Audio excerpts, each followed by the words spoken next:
Hello all, welcome to crazy ticket. ఫైనల్గా Mirzapur season 3 అనేది చూడడం జరిగింది. అండ్ ఈ సీజన్ అయితే నేను చాలా కష్టపడుతూ చూసాను. ఎందుకంటే సీజన్లో అసలు ఏ మాత్రం హై ఇచ్చే ఎలిమెంట్ కూడా ఒక్కటి కూడా లేదు. మొత్తం సీజన్ 10 ఎపిసోడ్లు చూసిన తర్వాత ఒకటే మిర్జాపూర్ ఇంకా ఎండ్ అయిపోయింది అనిపిస్తుంది. అంటే వాళ్ళు తీయడం ఆపేస్తారా అని కాదు, అంటే ఇంకా నేను చూడడం ఆపేద్దామని ఫిక్స్ అయిపోయాను. ఎందుకంటే సీజన్ మొత్తం చాలా అంటే చాలా దారుణంగా ఉంది. ముఖ్యంగా గుడ్డు క్యారెక్టర్ ఒకటే ఒక 8 ఎపిసోడ్స్ వరకు పర్వాలేదు అనిపించింది. బట్ 9th ఎపిసోడ్లో ఒక సీన్ ఉంటుంది భయ్య, అసలు ఈడు హీరోనా అన్నట్టుగా అనిపించింది.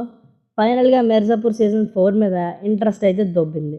మొత్తానికి క్లైమాక్స్లో త్రిపాఠి వచ్చి హై ఇచ్చినా సరే ఏం లేదు. మొత్తం అప్పటికే సీజన్ మొత్తం చూడడానికి చాలా కష్టపడ్డాం. ఆ క్లైమాక్స్ కూడా స్కిప్ చేయొచ్చు. మొత్తం ఓవరాల్గా ఇది ఒక పొలిటికల్ డ్రామా. అంటే ఇప్పటి వరకు వచ్చిన మిర్జాపూర్ 2 సీజన్స్లోని ఇది ఒక వరస్ట్ అని చెప్పి చాలామందికి ఇది నచ్చచ్చు నచ్చకపోవచ్చు. బట్ నా ఒపీనియన్ ప్రకారం ఈ సీజన్ అయితే మాత్రం ఒక బ్యాడ్ సీజన్ అని చెప్పాలి. ఎందుకంటే మిర్జాపూర్ 1, 2లో మంచి స్టోరీతో పాటు ఎత్తుకు పై ఎత్తులు అన్నట్టుగా ఉంటాయి. కానీ ఇక్కడ అలాంటి ఏముండవు. అసలు స్టోరీ ఎటు వెళ్తుందో అనేది ఏమాత్రం మనకు తెలీదు.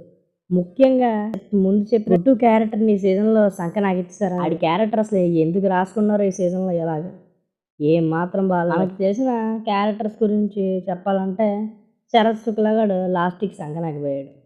బీనా అంటే మళ్ళీ త్రిపాఠి చేతిలోనే పడింది.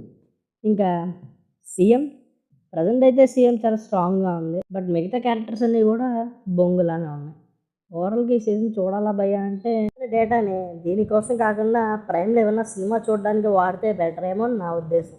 లేదు మేము చూస్తామంటే అది మీ ప్రైమ్లో ఉంది, వెళ్ళి చూసేయండి. Thanks for the watching. మా ఛానల్ అయితే సబ్స్క్రైబ్ చేసుకోవడం మాత్రం మర్చిపోకండి.